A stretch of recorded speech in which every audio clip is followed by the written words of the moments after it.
معروف الرصافي شاعر وأديب عراقي مشهور، ولد في مدينة بغداد عام 1857، ونشأ في الرصافة منها، حيث أكمل دراسته في الكتاتيب.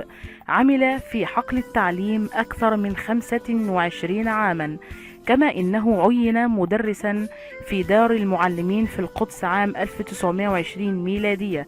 ومن أعماله الأدبية ديوان شعر يسمى بديوان الرصافي، توفي ببيته في الأعظمية ببغداد في 1945 ميلادية. لتلك الشجرة ذات الغصون الندرة، كيف نمت من حبة وكيف صارت شجرة، فانظر وقل من ذا الذي يخرج منها الثمرة، ذاك هو الله الذي أنعمه.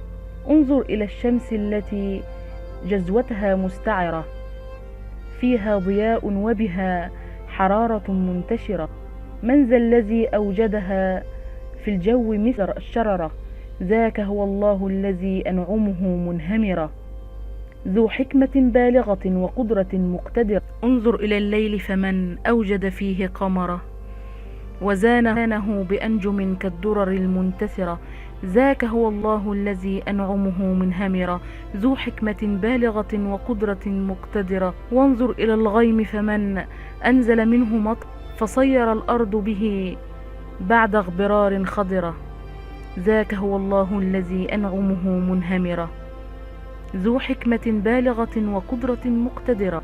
وانظر إلى المرء وقل من شق فيه بصره، من ذا الذي جهزه بقوة مفتكرة.